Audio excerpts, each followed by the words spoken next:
But before I tell you anything about me and where I'm coming from in this, you guys are all from the same class except Dr. Sperry, of course, right? Not everybody, okay.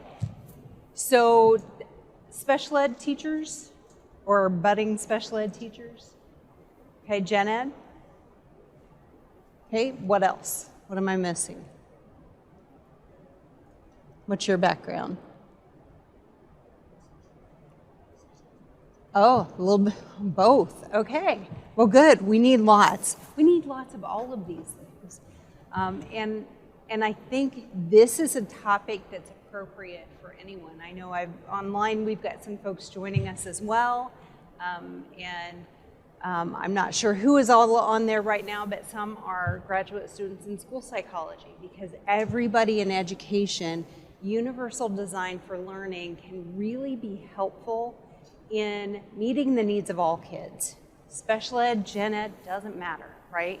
We know that we've got a lot of kids who are not successful in school because they get bored, because I don't even know if this is relevant to me, because the teacher teaches one way and I learn another, because I know how to do this and you won't let me give it to you in a way that I can show you what I know.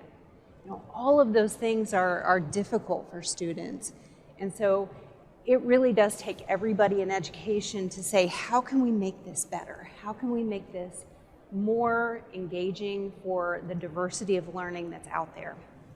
Because diversity is not the exception. Diversity is the rule.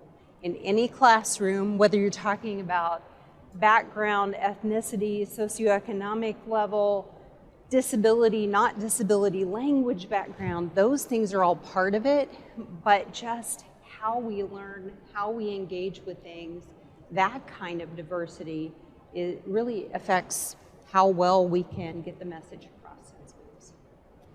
So I'm glad everyone's here. We are going to dig heavily into universal design for learning. I want to let you know, though, that I come from kind of a different background. I'm a school psychologist by background. Came through Indiana State's program a million trillion years ago and graduated from here. And practiced as a school psychologist for a lot of years. And for someone in school psychology, sometimes going in and working in classrooms with teachers, I'm kind of at a loss, right? Because I don't know teaching, right? So it kind of puts you in that position to where, you mean you want me to help you with this stuff when I'm not even sure what this stuff is? Well, UDL is one of those places that we don't have to, I don't on a personal level have to know the content to help you take UDL, a framework, to kind of tweak the content to better meet the needs of different students in the classroom. So I work for the IEP Technical Assistance Center, and it is a statewide center that we do all things related to special education, but we also do a lot of work with schools on things that are just good for all kids, because we know that the things that are good for all kids tend to be good for kids with disabilities, and the things that are good for kids with disabilities that we focus so heavily on also are good for all kids. And so finding that overlap so that we can move whole populations forward is kind of what our focus is. Another big focus is on inclusive education and making sure that we have students who are being educated in the least restrictive environment for that particular child.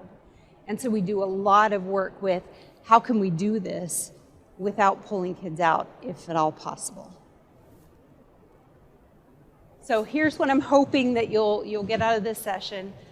Just some understanding of the UDL framework, the 3 pillars that it's based on. And then also some things that you can think about to make sure that we're giving kids access, that we're giving equitable education for students by giving them access to the good stuff that we have. And we'll kind of explain what that means along the way. Some practical strategies that you can use, give you a list of like some different things that you can go on and explore on your own. And then we'll also talk a little bit about addressing barriers, and you've got a whole handout on different barriers that present themselves related to students' learning.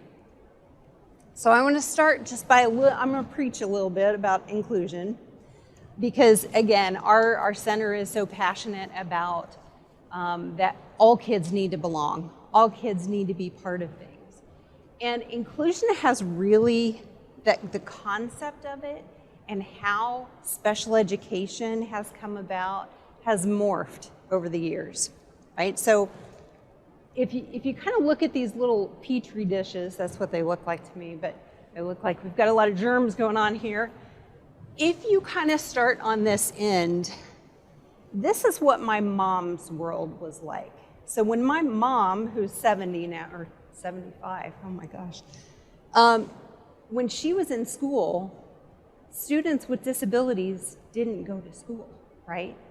She knew that there were kids in her neighborhood that never showed up in her school. She had no idea where they went or if they went somewhere, but they just were not part of education until we started having a big push from parents that kind of spurred along some of those laws to say, hey, we've got to do something different for students with disabilities.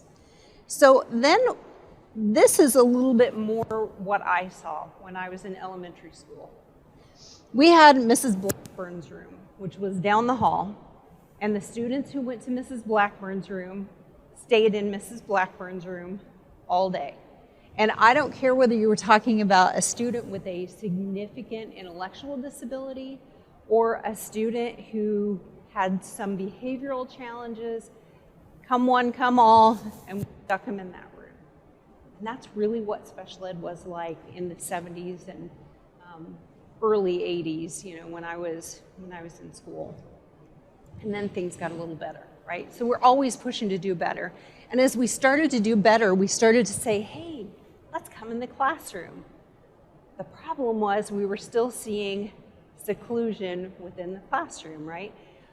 All the kids that are my kids come back to the back table, right? And so all the poor little kids with disabilities would kind of wander back to the kidney-shaped table, and everybody would sit back there with a different person, different teacher, different aide, somebody who was in there for them. But it was still very much seclusion within that setting. And then we started to mix it up a little bit, right? We started to do more things like co-teaching and push-in supports where teachers were coming in and paraprofessionals were coming in, and we were mixing in things. And it wasn't just during music and PE and art, right? It's getting better, it's getting better. And then when we get down here, this is a graphic that comes from Shelley Moore, who you're going to see here in just a little bit. But Shelley Moore is a researcher from Canada who also has a disability, has a learning disability herself.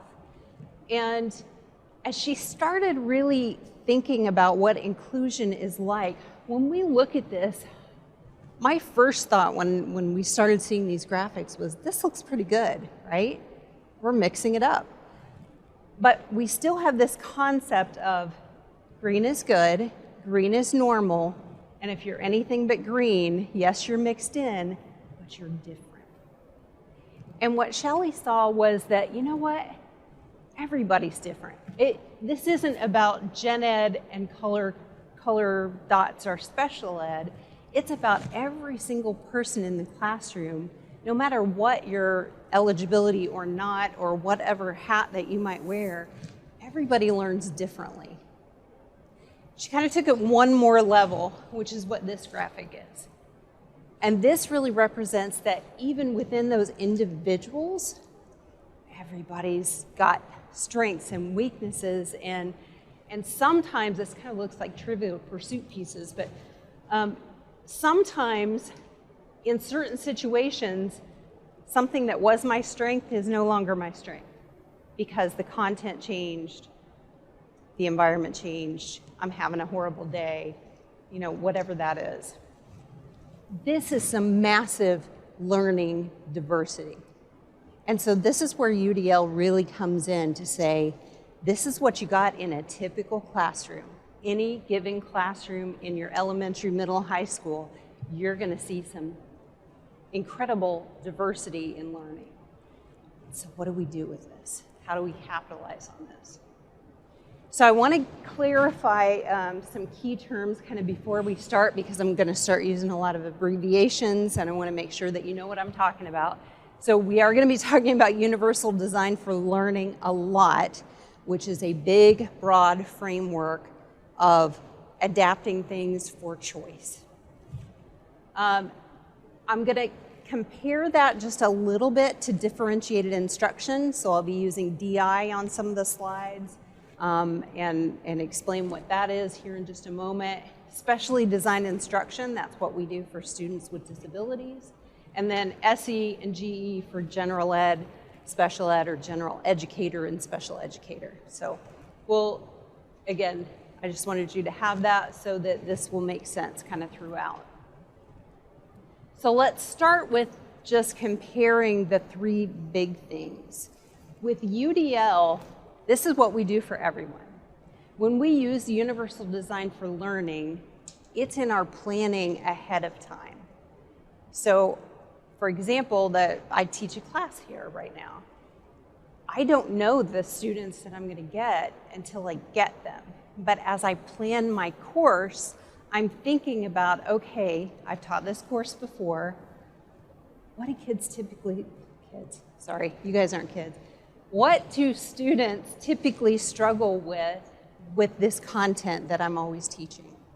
Where do the questions come up? Where are the barriers? And try to make changes based on, I know some people like to read things. I know some people like to hear. Some people like to have activities, right? So how can I switch things up and offer some choice? Because it's not that I knew who was on my list when I started planning for the course. It's that I knew there was going to be differences among the different students, whoever they may be, right? So UDL is proactively planning based on some diversity of learning that you don't even know about yet. And you can do this, you can anticipate that you're going to have a classroom full of kids who have differences without putting faces and names to any of those things yet. It can be used with everybody, any kind of class, any kind of content, doesn't matter. Heck, we used universal design for learning. We universally design buildings when we build them, right? We build in ramps, not because of a specific student that may have mobility needs, but anticipating that there will be some people who need to come into my building that may not be able to take the stairs, right? Buildings get designed that way, programs get designed that way, and lessons get designed this way. Now, differentiated instruction, again, this is something that we can do for any student. We can do this in any classroom, but this is taking what we did up here and then making some tweaks based on our known diversity. So now that I have the students in my class, I'm getting a sense of what they're good at, what they prefer, what they like to do, and I can make some adjustments based on that. And I can differentiate some of the activities. And my students will tell you I have. A few weeks ago, I figured out I was about to teach something that they already knew, and they knew well. And so we did a different activity, completely different activity, because it did not make sense to go with what the original plan was. And if at times in courses I find that students, I've taught something and they still don't get it, then I go back and I teach it differently. And I teach it in a way that's maybe going to get some more engagement. And then specially designed instruction, this is all about special ed. This is what we do when we know a student with a disability has unique needs that result from that disability, that we need to do certain things differently. We need to teach differently. We need to do accommodations. We may have to do some modification. That is different than differentiating. Differentiating is all about how can I tweak things to get everyone to that same outcome. Versus sometimes with special education, we may be working on different outcomes, different learning targets. But this is designed by a special ed teacher typically, or by the team, but it's delivered by everybody. And that part is really important because all gen ed teachers are delivering specially designed instruction. If they didn't, we'd get nowhere. You can't, the magic wand in the special ed room is not going to get us very far. Teaching how do we work with students all day long is what really makes an impact. So it's kind of like, you know, if you break your leg and you go to physical therapy afterwards, right? And you go into your physical therapy appointment and it's like a half an hour and they work you to death and then you don't see them again for a few more days. And then you go back, right? If you keep going and doing the exercises during that session, you're not going to get much better. Instead, they tell you, okay, I just taught you what to do. Now go home and keep doing it. Do it 5 times a day. Make your husband, make your boyfriend, make your girlfriend tell you to do it and coach you through it, right? And you keep practicing. That's what gets you better and stronger. And that's really how special ed has to work too. As special educators can't do this in isolation.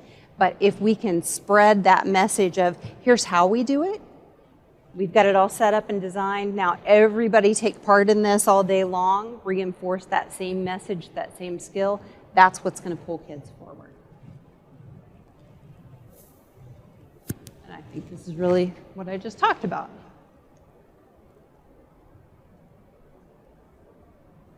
So I don't know if anybody has seen this, this cartoon before. Michael Giangreco is a wonderful writer and cartoonist and does a lot of things related to paraprofessionals and special education in general. And I really just love this particular graphic because this says a lot about UDL too. This is this, in case you can't read it as well online, this is a snow-covered area and the little boy in a wheelchair is saying, hey, can you clear the ramp? Well, as soon as I clear all these steps, because these other kids are wanting to get in, then I'll clear the ramp. It's like, yeah, but if you clear the ramp, we can all go up the ramp, right? And again, I think that's what we do a lot in education is we think, oh my gosh, we've got to do this special thing for this student with an IEP when if it's something that's appropriate to maybe do for everybody and everybody can get to that same end result by using that same process, how hard is that just to do this for everyone? You know, so there are a lot of things that we can do related to universal design for learning that help get us all up the ramp. All right, so I want to show you this really quick. This is Shelley Moore. She is amazing. She's a goofball, but she's amazing. And this is kind of cutting midway through her. She does this little blog called 5 More Minutes with M-O-O-R-E, More. And I just thought this was an interesting story. For me, it's in Hong Kong than I do in North America. Typically, I would feel pretty independent in my travels. I would rent a car, I would drive, no problem. I would be able to navigate conversations and menus and directions and be able to find the conference hall that I'm presenting in, easy peasy. But in Hong Kong, I realized I needed much more support to be able to do these very similar things. Like I wasn't able to rent a car, I didn't have the right driver's license. I wasn't able to have many conversations, read menus, or follow directions because there was a language barrier. I also had no idea where I was speaking because I couldn't read any of the conference signs. I needed a lot of support in Hong Kong. Thank goodness the organization who brought me there anticipated this and made 3 Hong Kong EAs available to me if I needed them. I had a driver, I had a translator, I had a host, but I couldn't help think to myself, like, that's so many resources for one person. What's important to note with this example is that whether I'm in North America or whether I'm in Hong Kong, I'm still the same person. My success and independence in Hong Kong had very little to do with me as an individual and had more to do with the barriers that existed around me. Now, I want you to imagine all the students that you work with, every teacher they interact with, every classroom and school they go to.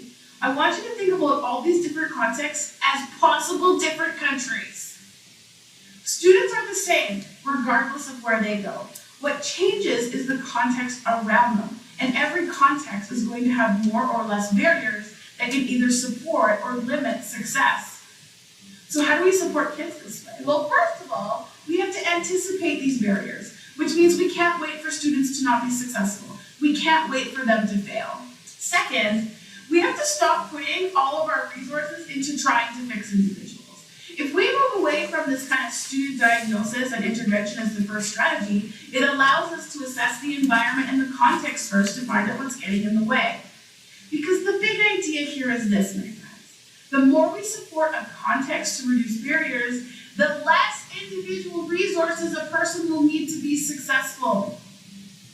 The social model of support is a foundational understanding to planning for all students and directly connects to universal design for learning, response to instruction, and collaborative models of support. It would be very difficult to try and implement any of these frameworks if we were only looking at students through a medical and deficit-based perspective. Students are not broken. They may need support, but today's challenge is asking, instead, look around the student to see how can we fix the context so that barriers are reduced, instead of looking at what we can do to fix the students in their deficit area. Thank you for tuning in to this episode of 5 More Minutes. Make sure you take a look at the 5 More Minutes podcast where we dig deeper into some of these big ideas. Give us a like. Don't forget to subscribe. You don't want to miss any of these episodes. I'll see you next time. And I completely agree. You don't want to miss those. That is a podcast that you want to sign up for.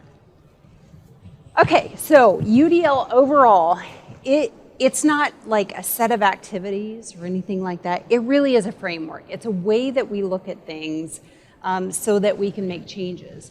And it's structured around 3 different principles. So you have the one handout that just kind of lays out those different principles that I think is really helpful to have.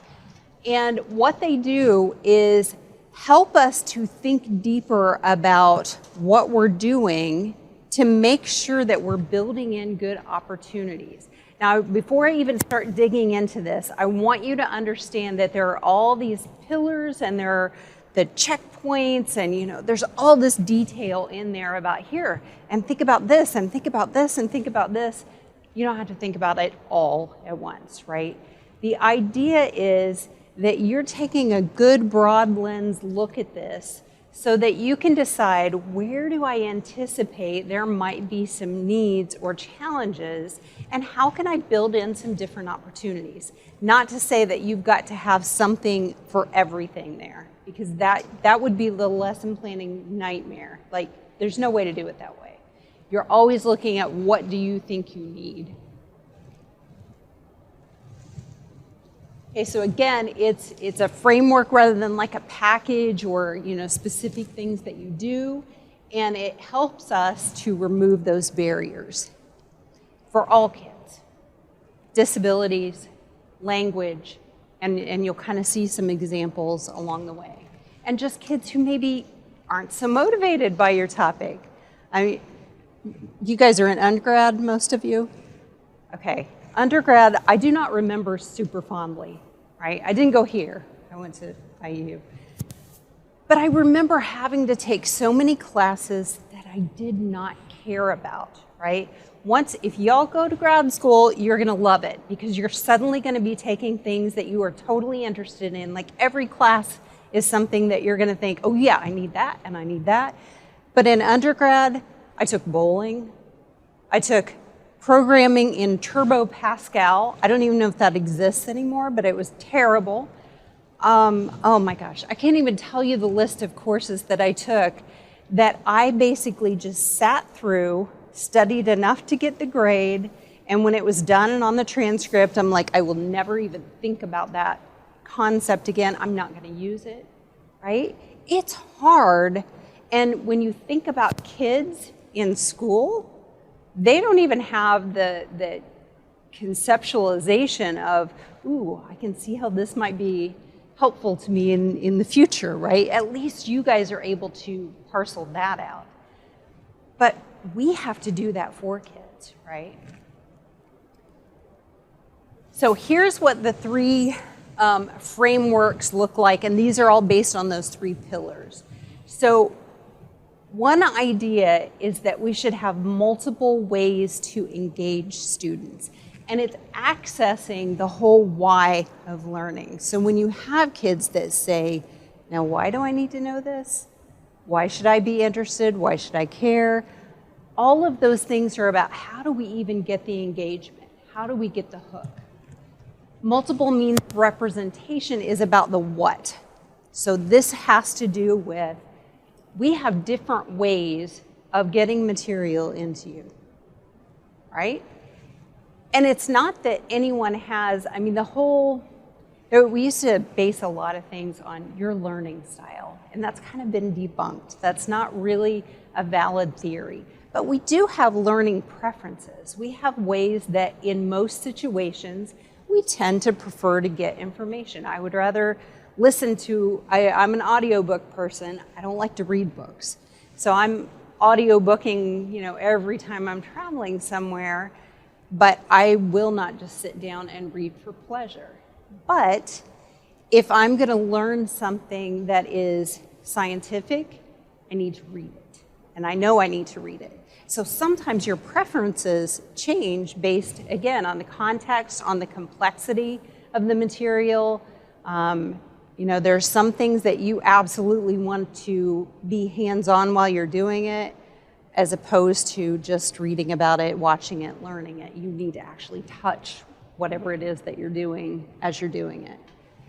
And then multiple means of action and expression. Think about it this way. There are some kids, have you guys had any classroom experiences yet? Okay, so you have some kids that if they took the test would bomb it. And then when you say, hey, tell me about this topic, they blow your mind, right? Because they've got it in there, but they can't get it out through that test. So not just that's one example, talking about assessment, but there are lots of different ways for kids to participate and express themselves and show you what they know that is beyond the test or the paper, right? Things like that you probably take a lot of classes right now that have the one final project and it has to be done exactly this way. And if you're not the person who can do it that way, it's a struggle, right? It's a barrier. So thinking about, are there different options that we could provide? So this is about looking at the strengths that your students have or typically have. So again, sometimes you may not know the students yet, but you know what kids tend to come in with at that grade level, at that building level. And then sometimes they're challenges that we have to look out for. And Shelley was talking about how we need to look at the environment. We need to design and set up things so that they can maximize what we want kids to give us. So we're going to start with the why, the engagement piece.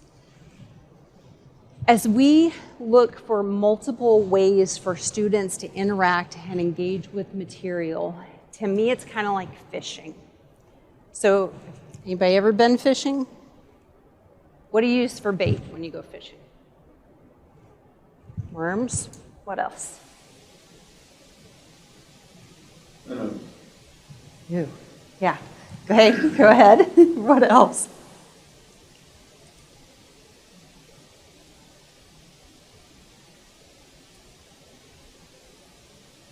You guys haven't done a lot of fishing. Grasshoppers, crickets. Lures, right? Lures or shiny things. Lures on top. Dough balls. Yeah. Bottom line is, it depends on what kind of fish you're trying to catch, right? You're going to catch different fish in different kind of water, and you're going to use different kinds of bait or lures to accomplish that. And so it really depends how you hook kids may be different depending on the kids that are coming to you. If I know that next year I'm getting a 4th grade room that is 75% boys, my examples suddenly change, my hook changes, because in order to get those kids hooked, I'm going to have to figure out what are they into, what do they know about, where can I put some examples in there to keep their attention. It's not about putting on an act or a song and dance for them, but it's about knowing some things. You walk into a lot of teachers' classrooms and you look at kind of the design in the classroom. I've been into so many classrooms that everything is pink Minnie Mouse. If you got a room full of boys, that was put up for the teacher and their interests. It had nothing to do with what the kids would like to see in that room. So you really have to think about moving beyond, and how are you going to engage the kids that you have. So the different parts of providing different kinds of engagement, the principles that this is based around are recruiting interest. So we got to figure out what their interests are and how is this material going to pull them in. There's also some information about how do we keep them, right? We have a lot of students that we can get them started and they're like really excited and then it just kind of fades out. So we need for students to be able to monitor themselves and keep going and persist even when things get challenging, and to self-regulate. And that's a huge concern right now in schools. We have so many issues with behavior, especially at those youngest grades. Kindergarten, first, second grade. If any of you are doing any teaching in those grades, you've seen it. You know that kids are still recovering from the pandemic, where they miss lots and lots of exposure opportunities and learning how to even be a student. So we're going to dig into those a little bit. So you'll see these three are broken down into different slides. So within recruiting interest, there are 3 different checkpoints. So the first is about providing opportunities for individual choice and autonomy. So is there something that you could do in your class to say, hey, you can either read this story or this story, right? One of our colleagues at the center has always told this story about her son, and I don't remember what grade he was in, but he completely failed the English language arts portion of, at that time it was the I-STEP, but he was a decent writer. And when she got the results, she said, hey, what happened here? He said, it was a girl's story. I wasn't going to write about a girl's story. That is so true, though, for some kids, right? If you say we're gonna read Little Women, the boys in your class are going to go, I don't really think I want to do that. And we have to kind of back up and think about, what is the intent of what we're doing?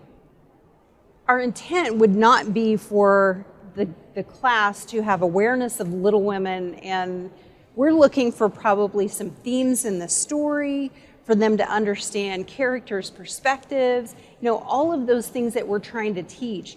And we could do it with Little Women, but we could also do it using another choice, right? And we can't always assume that the girls are going to choose this and the boys are going to choose this, or the white kids are going to choose this and the black kids are going to choose this. That's not the way it works. Individual choice is what we're looking for.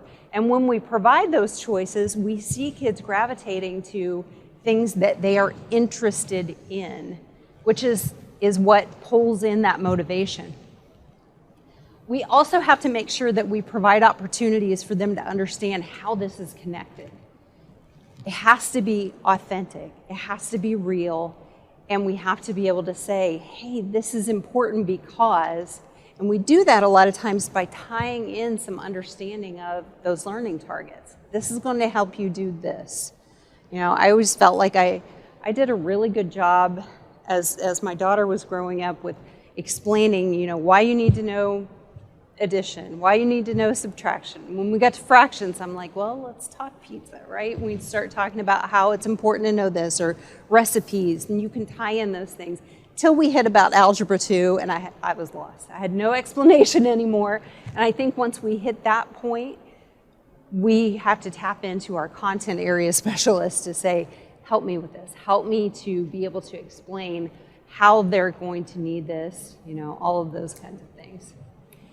Another big piece of this is minimizing threats and distractions. So just the classroom environment itself is really important to make sure that it's positive, that it's welcoming, that it is not, it's not dangerous in any way, that we're not allowing bullying happening, all of those kinds of things, all the way down to sometimes the threat is, I raise my hand and the teacher says, okay, what do you need?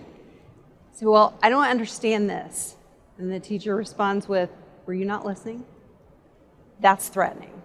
Not threatening in the sense of I'm going to get you, but threatening in the sense of I don't think I'm going to raise my hand anymore. I'm not going to ask questions anymore because of that interaction. And so I think any time that a student feels at risk for being made fun of, at risk for being shut down, then that is part of the environment that we can actually control and make some changes.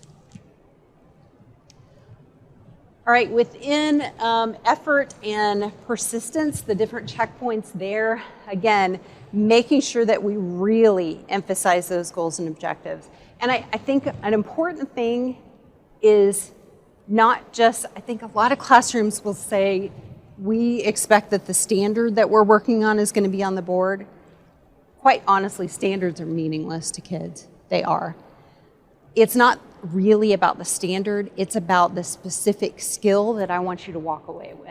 And so if I can walk around the classroom and say, hey, what are you working on today? And you say, today we're really working on adding fractions that have the same denominator, right? Great.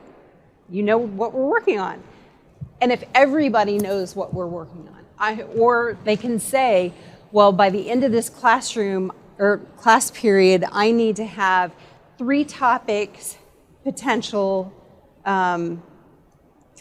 topics written down, and I need to have a potential title for each one of those ideas, and then we're going to choose later.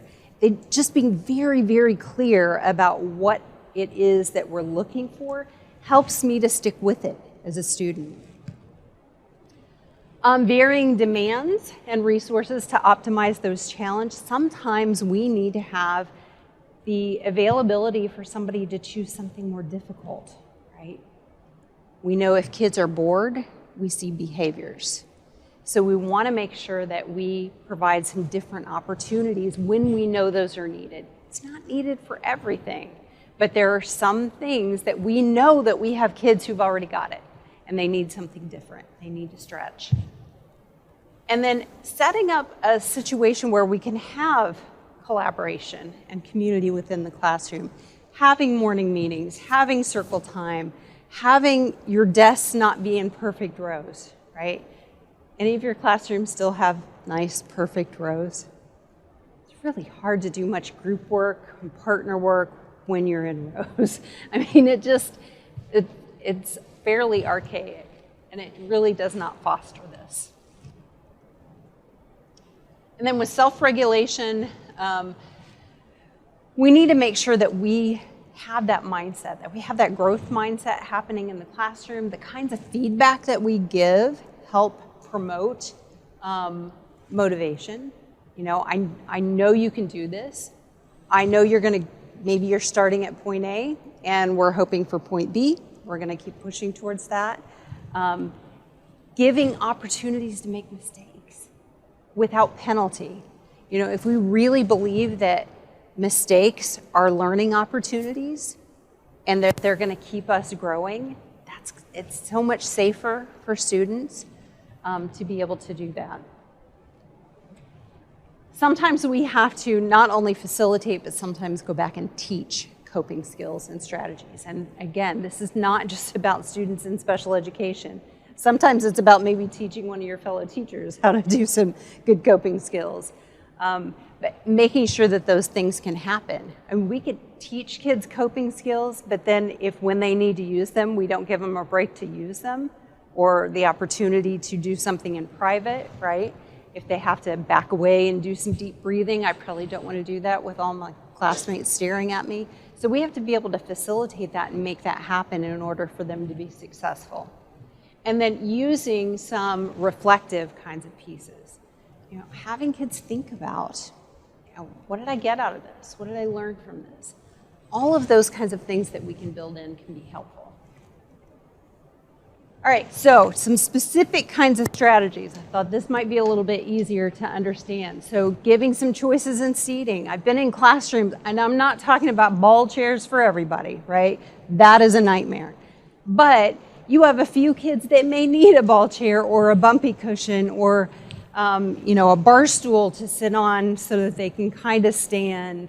I was in a high school classroom once where there were some back tables like these, but they were high tables for people who just wanted to stand and lean. And there were a couple of tables that had pedals underneath so that if you were a person who needed to move, you could have that opportunity. But it wasn't, that's your seat. It's, if that needs to be your seat today, go ahead and take that seat. So choices are really what this is all centered around. Various methods for responding. I mean, you could have whiteboards.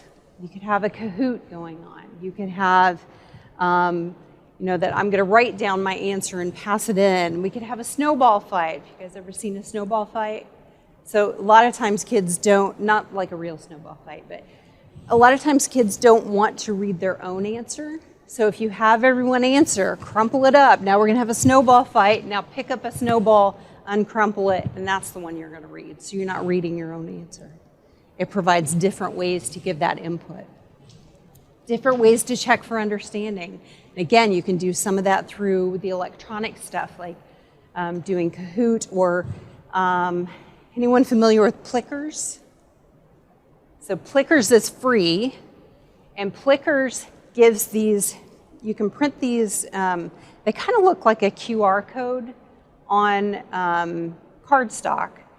And in the corners, they have like A, B, C, and D. So depending on which way you hold it, your answer is either A, B, C, or D. But everyone in the classes is different. And so nobody knows what I'm answering. I'm just holding my card. It just looks like some crazy symbol. But the teacher can take their phone, scan the classroom, and look and see, oh, 75% got that right. And I can see that Jimmy and Sally did not, right? So it can pull data, and it's all a free kind of system. Presenting information, not only in different modalities, but also thinking, is there sometimes that we need to offer things outside of the classroom? And I don't necessarily mean homework. I'm going to discourage you heavily from homework. Homework has such a minimal effect size in the studies on homework of, how much does it help? Almost none. It really doesn't. But we've given it for years, and so we continue to give it, right? But if you think that sometimes students can sit in your classroom and they're like, okay, I'm taking it in, but I'm not getting it all. But I need to be able to, outside of the classroom, go back and review it, go back and listen to something else. It's not really homework, but it's just opportunities to get more. I've sat through a lot of classes where I'm like, okay, this is terrible. I can't pay attention in here. There's too much going on. There's too many noises. Somebody's chewing gum next to me, all that kind of stuff. But I think if I can go home and watch the recording of this, I'm going to be okay. Because I've already got some of it in. I just need it to gel a little bit. And sometimes those opportunities are what we need. Tic-tac-toe boards where I think there's an example. You guys will have a link a little later on to a Padlet of information. And there's a sample tic-tac-toe board in there. But just having things like you've got to make a tic-tac-toe, right? So I've either got to pick a diagonal of 3 choices or an up and down or a left to right. And those are the 3 things that I'm going to do. You can do that in a lot of different ways. The only difficulty is in the setup to make sure that you don't have like one line that is like the super easiest stuff to do that everybody's going to pick. So you need to make sure and arrange things in a way that people have choice, but they have choices that will equal out to what you're hoping for them to get out of it. Sometimes you can use menus for that too. You've got to pick one main entree, and then you can choose an appetizer and a dessert or something like that. Doing things, again, a lot of things that I'm not very good at, but your students probably will be, and probably most of you are too. Making a meme out of something, just if you're getting at a concept. Being able to use closed captioning or captioning and translating. You may have students in your class whose native language is not English, and most of the time I can't get my captioning to come on this computer, but on my computer, even through PowerPoint, I can turn on the captions automatically just to caption what I'm saying, but I can also have it instantly translated into a different language. So if I wanted it to be showing German, it would be putting my words but in German, which to me is just fascinating that we can do that kind of stuff. We have a lot of multilingual learners out in our classrooms that have very little support. And having that capability for them to be able to see that if they have reading ability in that language, which sometimes they don't. So, and if you go to this link, then you can find lots of information on using Google Translate too. So just asking yourself when you're looking at those different checkpoints, again, is it relevant? And if so, how is it relevant? The content that you're teaching. Do you have some kind of choice built in? Not for everything, but for some of those things. Do your students feel safe being in there and feeling safe interacting with that content? Again, the more that you can kind of convey that message that I just want you to answer. If you're wrong, that's okay. I'm not going to make fun of you. I'm not going to let anybody else make fun of you. We're going to connect part of what you say back into here's the right answer. It's going to be a learning experience. Is it meaningful and valuable, or are we going through the motions? Movie day just cracked me up. I don't think I ever got anything out of movie day through my elementary years. We looked forward to it, and if it was a reward, whoa. If it was a reward, that's great. That serves its purpose.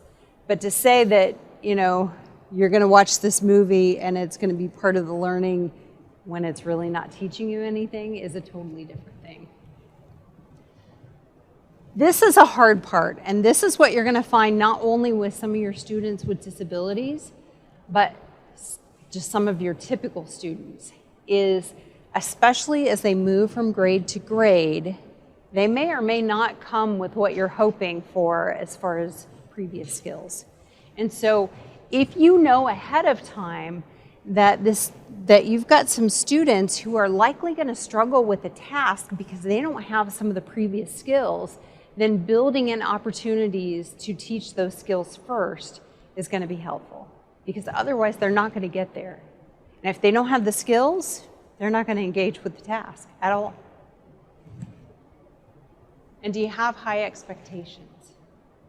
Is it clear that you've set those high expectations for all your kids? So some other things that you can do that can be really interesting, I won't read these automatically to you, but augmentative reality is something that there used to be all sorts of things that were free.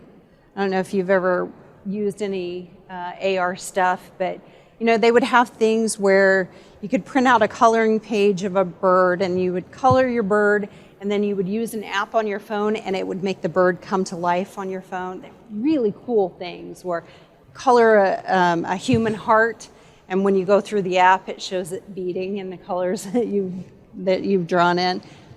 I cannot find much of anything that is free anymore because it's becoming such a common thing to be used in education that they're selling, you know. But most of them are not that expensive. And you may still be able to find some free things out there.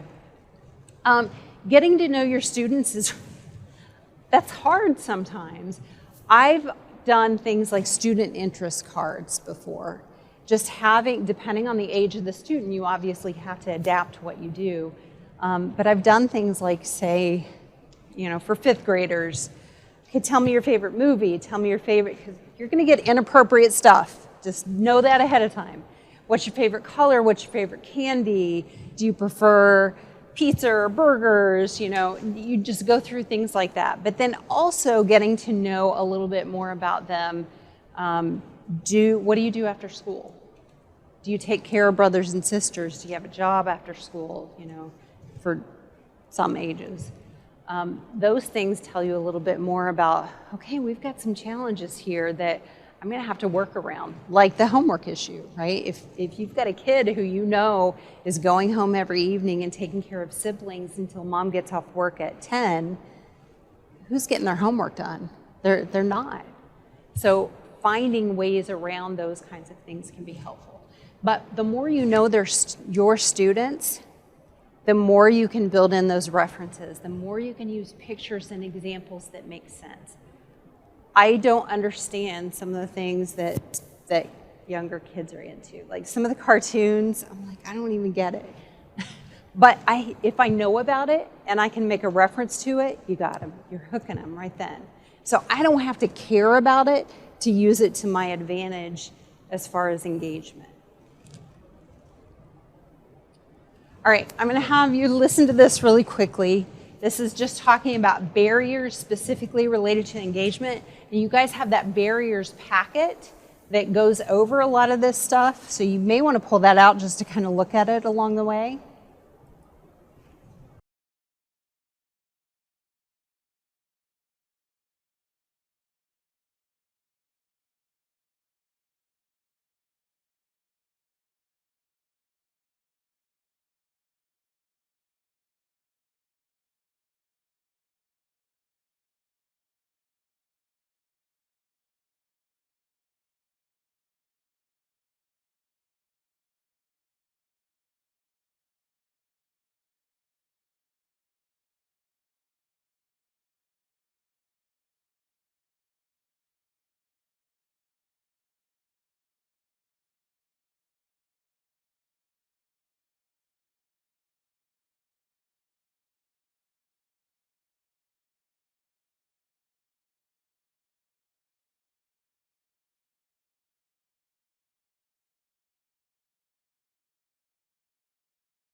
So that next network is recognition. So again, this is like the what.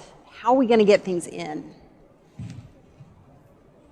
And the principles are centered around perception, like how do we perceive things and kind of the different ways of getting the input in, but then also looking at language and symbols and issues around comprehension. So let's break each of these down a little bit. So within perception, we need different ways to show the display of things, as well as, and I'll show you some examples here in a minute, but also making sure that we don't, if we have things that are auditory, knowing that not everybody does as well with auditory stuff, so offering some alternatives. And if something is typically visual, well, let's see if we can offer some things that are in addition to the visual too. So just giving, again, some different options, knowing that if I do visual and it catches this many kids, but I've had this many, if I offer some different options, I'm likely to pull them in when I might have missed them otherwise. So let's look at perception. Sometimes students that have visual difficulties need a different kind of contrast.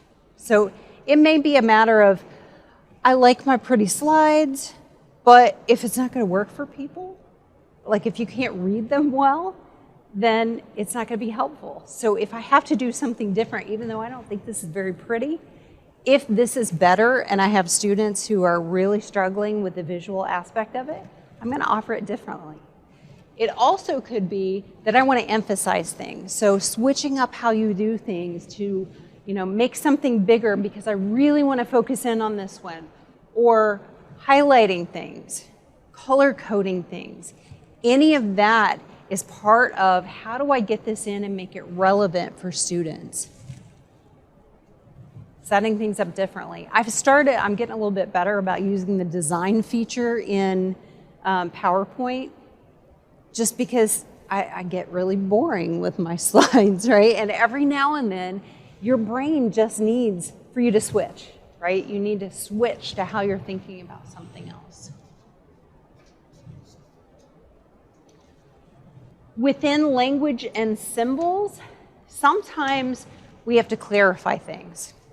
Sometimes we have to pre-teach some of the key vocabulary. So you notice I gave you a slide at the beginning to say, hey, I'm going to be using these acronyms. Here's what it's referring to, so that you've got some kind of a key there. If you're working in the realm of math or computers or chemistry or things like that, sometimes some of the symbols that are there, you've got to have a key, you've got to have some pre-teaching to say, here's what all these different things mean. Want to make sure that sometimes syntax and structure are part of it. I had a student a few years ago, a graduate student here, and English was not his native language, but spoke beautiful English, right? And I gave a question on a test that was about, it was like an education scenario, and I said, okay, you're in this situation and most of the staff in your building are veteran teachers. Okay, that's the phrasing that I use, not thinking that that's got some different meaning to it. And so he gave me this beautiful essay about working with teachers who have a military background, right? That had to do with some differences in language that, of course, I don't count down for something like, it was a great answer if that is what I had meant. It wasn't what I meant, but we have to sometimes clarify things, especially if we start writing like teachers. I try to not write like a psychologist because nobody understands what I'm talking about. I tell speech pathologists, don't talk like a speech path, don't write like a speech path, write like a parent or a teacher could understand you, right? And so sometimes we dip into some language or the structure of our language that is not quite as helpful if we're working with kindergartners. So we have to switch things up a little bit. Promoting understanding across languages, that may come from using Translate. It may come from using some different examples, using different media to explain things. I think I've got some things on here I want to show you really quick. So putting in some hot links here. So if you're clarifying vocabulary, this, if it opens, is just links to theater vocabulary, right? So if I was writing some kind of lesson on theater and I needed to have some good understanding of this, I just put in that hot link, so it's going to take students who need it directly there. And not everybody's going to click on the link, right? You get emails all the time that you don't click on every link that's available, but you click on some. Here's another one, right? Sometimes understanding across languages, again, if you have students who maybe don't understand some things, you may need to have some built-in things. So promote, right? If you have something put in that helps them understand how do you pronounce that word. And here we've got how to pronounce the word. And if this student's native language is, I think this is Norwegian, it has their word there so that they understand that's what it means, right? We can build those kinds of things in for students. Oh, sorry. All right, then within comprehension, we need to activate or supply that background knowledge. So making good connections for students of, hey, see how this is similar to that story we read a month ago, This concept is very similar to what you're talking about in social studies. This is like on that episode of This where they talked about this, right? Making those connections are really important. And then knowing that sometimes students aren't going to have a clue, right? Sometimes we have to provide that background knowledge. For my students who are online, I used a scenario a week ago in class that talked about a work system.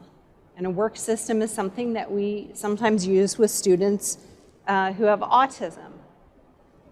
Nobody knew what a work system was, but that was on me, right? Like, I don't know what this means. Okay, let me tell you what it means, and then it's all going to make more sense. So sometimes we do have to provide that background knowledge, or else they wouldn't have been able to do the activity because they wouldn't have known what that was. Sometimes pointing out those patterns, highlighting things. There is nothing wrong with teaching good highlighting skills, or for some students actually highlighting certain things. If they are always making certain mistakes or failing to find key features in a piece of writing or in directions, highlighting those for a while so they get used to seeing, that this is the key thing that you need to focus in on. Helping to get them to think about their thinking and to visualize. Everybody close your eyes. Not you guys, but telling students, everybody close your eyes. Now, we've been reading this story. What do you think this girl looks like? Right? Getting that visualization happening. Or having students, okay, I want you to sit before you do this in gym class, and I want you to think and walk yourself through the process.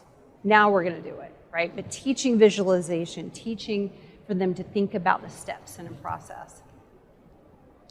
And again, maximizing generalization and transfer to other things really kind of ties in with a lot of what we do. There's tons of overlap within these different checkpoints because it's all about just getting you more access to the content by connecting it with things you already know or are going to know.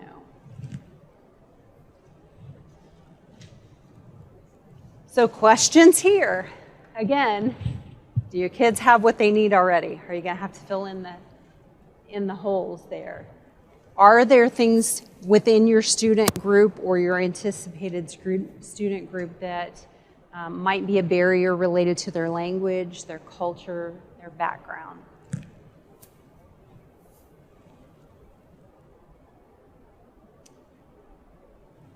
I'm not sure what I mean by that next statement, so I'm going to skip over that. Are we explaining the big ideas? Sometimes we just hope they get them, right? We hope that they come to those big ideas, but sometimes we have to make sure that we explain them. And sometimes we start with the big idea, and then we start filling in with activities and experiences, and then we come back to the big idea. But we have to make it pretty explicit. And can our students have the opportunity to do a little bit of choosing and customizing as to how they take it in? Not everybody has to do everything. Just because I give 3 choices doesn't mean these are 3 activities everyone has to go to. It could be you can pick one, and then you can pick a second, but you don't have to do the third. And that's okay, as long as we're getting where we need to go with the information. So lots of different things that you can do to represent things differently. There are so many accessibility features that you can pull in, especially through Google has so many extensions that can help make things more accessible for students. If you ever want to know a lot more about those kinds of things, PATINS, P-A-T-I-N-S, is the state's resource center for assistive technology, and they just do some amazing, amazing things. They do lots of free trainings that teach you how to use some of those features from Google that you would never even know about unless somebody just showed you how to do it. All right, a little bit about these barriers, and then we'll move on to that last pillar. So now we're going to look at how we can drill down and find ways to remove barriers in the presentation. So again, the purpose of this document is for you to be able to think about the symptoms that you're experiencing, and then once you identify what those symptoms are, trying to use the symptoms to help you know which checkbox to assign to. So let's do an example here. Students are constantly asking for text or pictures to be clarified. So that might mean that they need other representations than a visual representation. If you're constantly having to explain what a picture means, that means you might need to give them some text or give them a voice tag that explains what this picture means, or have them create one. So it doesn't just mean that kids always need visual supports. Sometimes the visual supports need to be explained through auditory or textual means. Let's look at another disengagement symptom. Students cannot describe connections of key concept with key vocabulary. We're finding that they're not using the vocabulary of the concept. If that's the case, if that's a symptom you're seeing, then that really means that that key vocabulary needs to be represented in different ways. So you might have highlighted the word, or you might have written the word out, but they might need some specific work around that vocabulary. And then when you're asking them to show what they know, then you might need to highlight. When you do that, I need to see these specific words in order to know that you understand the full scope of what this concept means, or the details that this concept is trying to convey. Lastly, let's look at this one. Students are unclear on the ways different concepts relate to each other. This is a big one. We're not just teaching concepts in isolation. Oftentimes we're trying to show the relationships of those concepts. So they might need something that helps them visualize. They might need a graphic organizer. They might need a specific activity that helps them see the connection and the relationship between concepts. And so if this is the case, then we need to really provide scaffolds and supports, a new representation for those concept connections. So hopefully you find some meaning from this form, and let us know ways that we can change it to make it better. Thanks a lot. All right, hopefully this is making sense so far. Okay. Action and expression. So this is broken apart into physical action, expression and communication, and then executive function, which we know is a huge struggle for so many kids. Disabled, non-disabled, doesn't matter. It's a huge issue for me sometimes. So within physical action, we need for students to be able to vary some of the things that they do for responding and just navigating things. So lots of different things that we could do as far as having them act things out, being able to even within your classroom, having the ability to stand and work, or to stand at my desk, or you guys would always be free if you're getting fidgety, come and stand in the back of the room. That's okay. That you're still learning, right? And I think it's really hard sometimes for classroom teachers to go, no, but I want them in their seats. I want them in their seats. Well, if within their seats they're not learning, let them stand, let them walk, let them pace. I've had teachers who have told me they've had like a strip along the back of their classroom that if I'm a pacer, I can just be back there as long as I'm paying attention. If I need to pace, that's okay.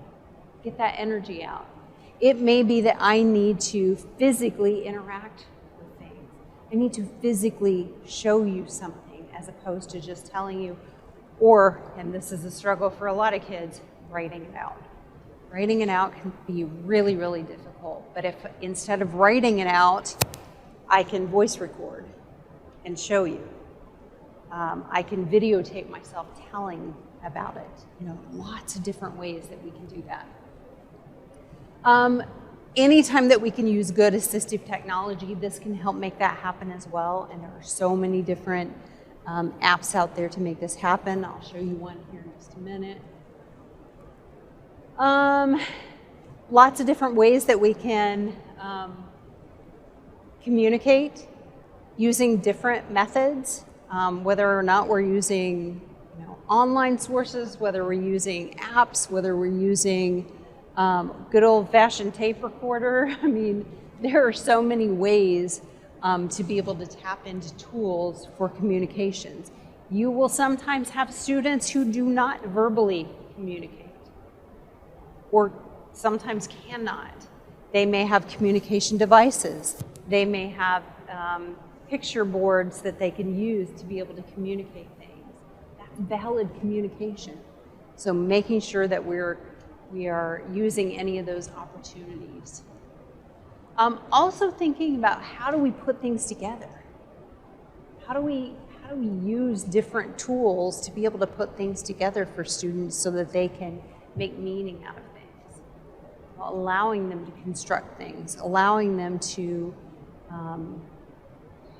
make the model or the diorama or things like that. Those kinds of things are valid forms of expression of what they know.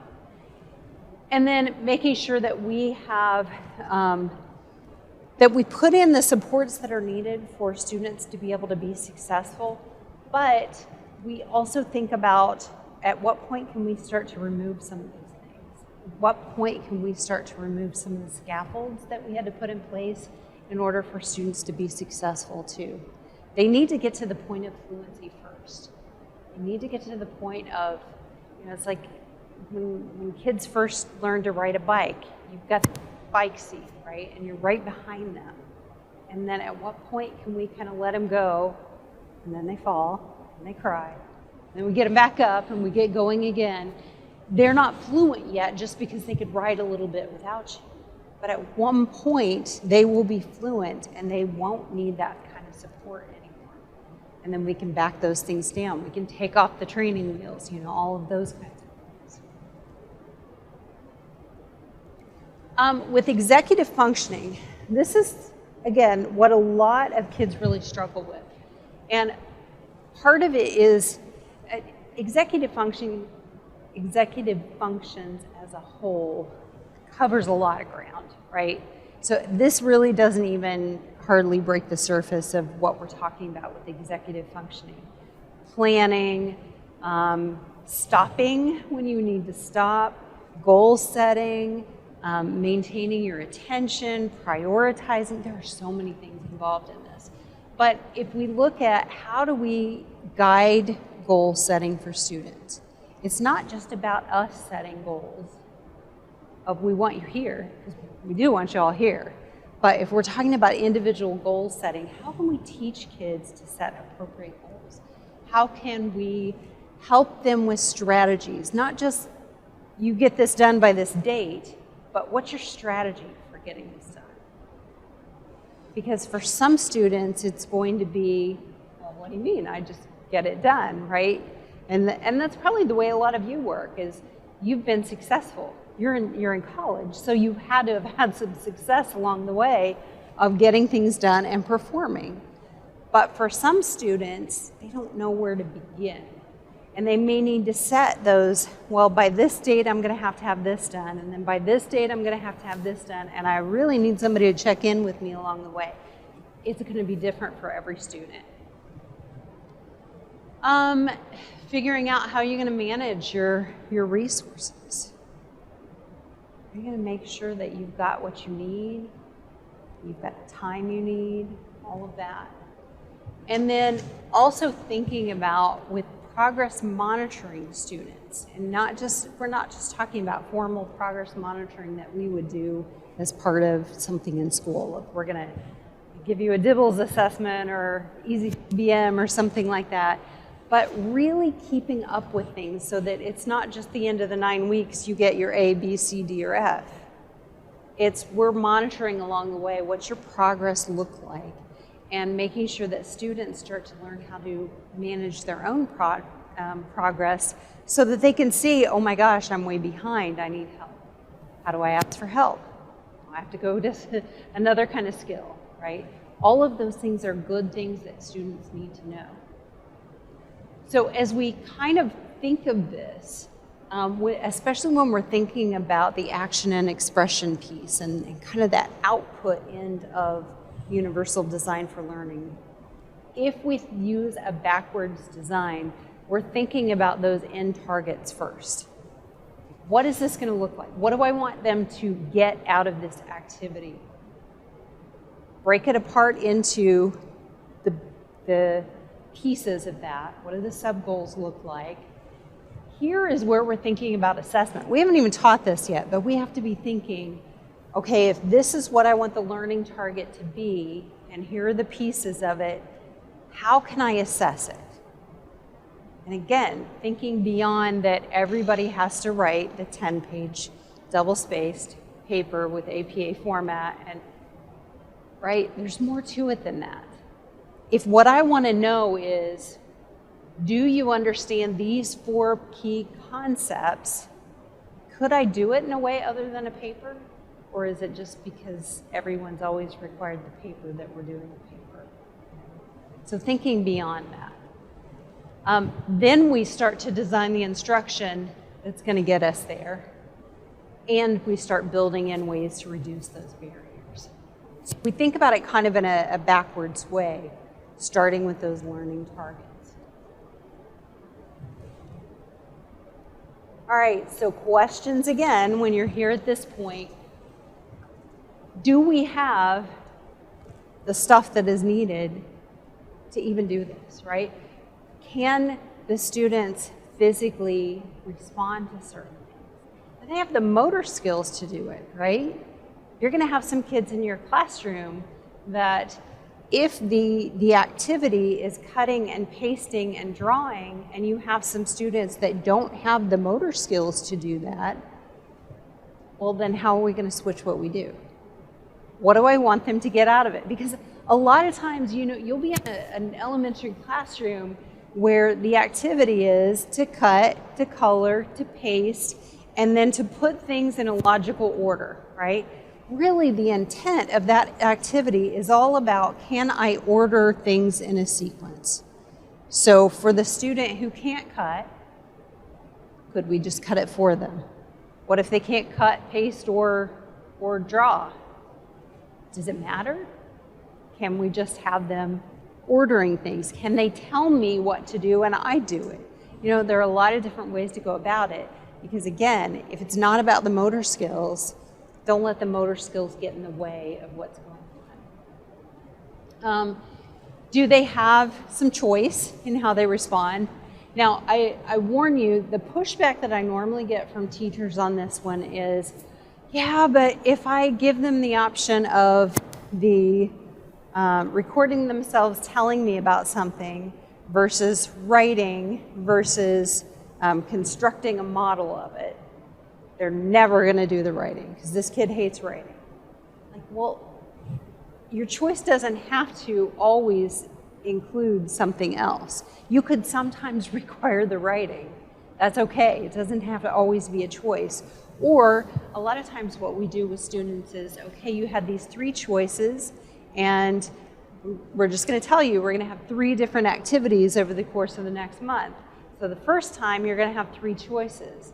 Here's what the topic is for the next time, because you're going to be limited to the 2 choices that you didn't pick.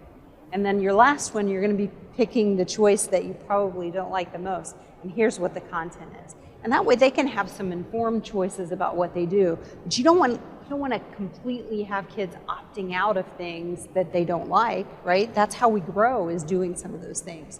But if on those other 2 times you got them engaged and working, and then they refused on the day that they had to do writing, that's better than refuse, refuse, refuse, right? So we're looking for them to connect with things.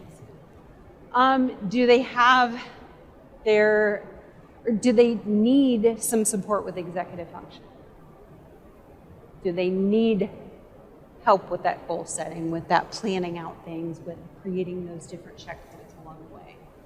Can they manage any of this stuff themselves? Earlier grades, we do most of it for them, right? We map things out. We create little deadlines.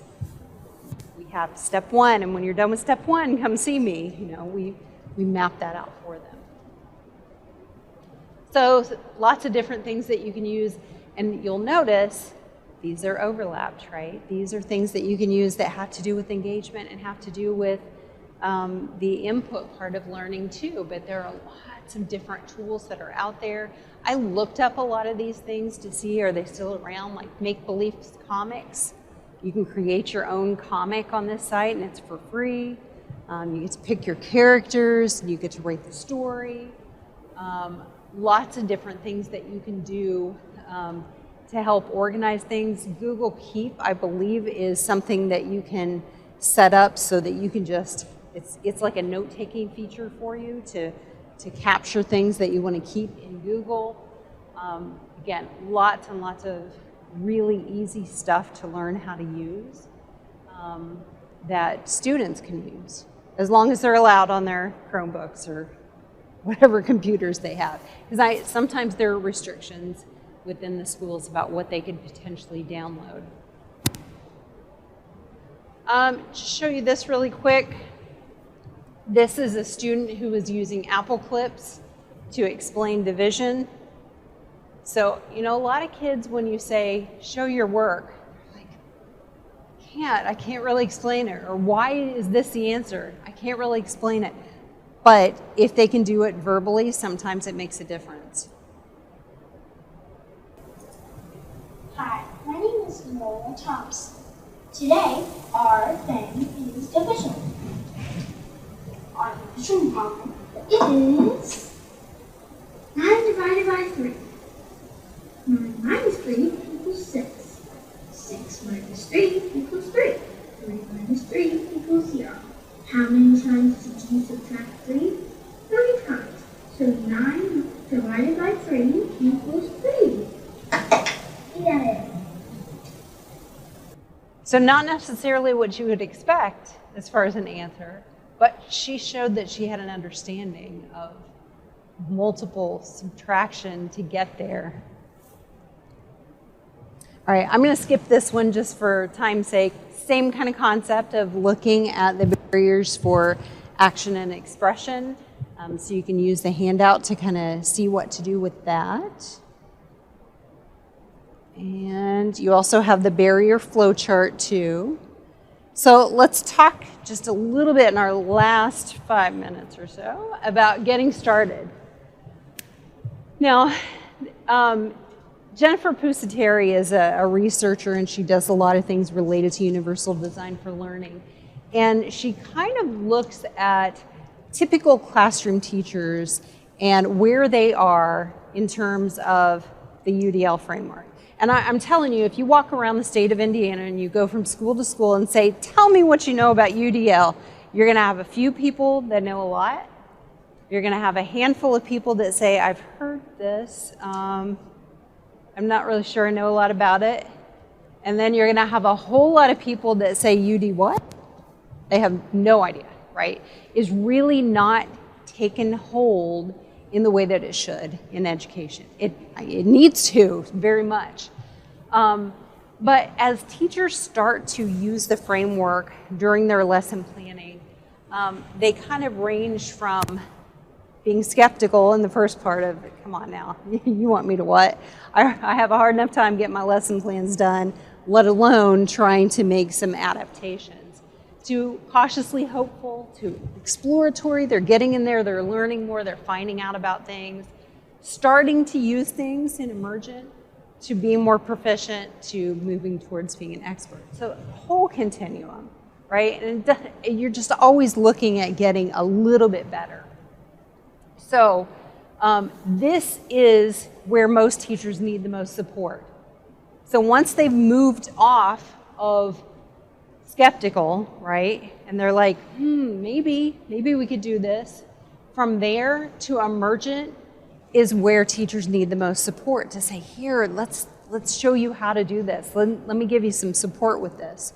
There is an amazing UDL lesson planner on the Patents website. I think I've got the link in here for you that you can go to, and it kind of walks you through, hey, if you're going to create a lesson, here are some questions to go through to think about how could I maybe change this up a little bit, and it works you through it. It's kind of long, but it gets easier.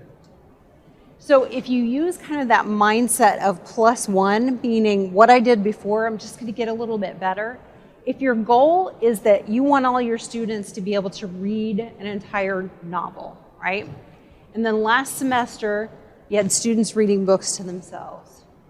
So this year, this semester, if you just want to make a little bit of a change, Then you've got students reading books to themselves or the audiobook, right? And next semester, what could you add to that? Or next year? It's just taking one little idea. So what would you go beyond? Well, you can either read the book or you can listen to the audio version. What else could you do? Yeah. Read to a friend, read to a younger person, do a dramatic reading on you know, some sort of video format. Yeah. Okay, some additional resources. If you go to this website, it pulls you into a lot of different things. CAST is the gold standard when it comes to Universal Design for Learning. So if you want the top information on Universal Design for Learning, you're going to go to CAST. And this link will take you there, or you can scan the QR code. This is a Padlet of information that we have, so there's lots of different resources that you can find on there. A lot of them you can just print right off of there. Some videos to watch, some books that you might be interested in. Here are our favorite books. These are the ones that we like to pull from the most and that are probably a little bit more fun to read than, it's not like a textbook. It's a little more practical strategies. The lesson plan creator for patents is here. And then within patents holds the Indiana Center for Accessible Materials. So for students who have a print disability of any kind, they can tap you into a lot of resources there. And they have a lending library at Patents too. So if you have a student that you're like, man, I'd really like to try this, but the school's not willing to shell out the money until they try it and see how it works, Patents can often lend pieces of technology to students for a period of time and teach you how to train on it. Lots of other things that you can do. I know it's almost 6, so I'm just going to kind of skim through these, but there are plenty of things that you can look into that can be really helpful in a lot of different areas. And then we do offer, I mean, you guys, I know you're undergrad students, but the trainings that we offer, we do a lot of them online, and they're all free. So you guys are certainly welcome to sign up for any of the things that we do at the center. A lot of it's around special education, but not all of it. We do some things specifically around multi-tiered system of support and writing goals for IEPs and dealing with behaviors and things like that that might come into handy, especially as you get closer and closer to student teaching, because that is like baptism by fire when you walk into those classrooms and suddenly you're faced with all those little behaviors coming in. So I appreciate everyone's time. I know Bruce has certificates there. I would encourage you guys to take a snack as you leave and not leave stuff here, because it'll just get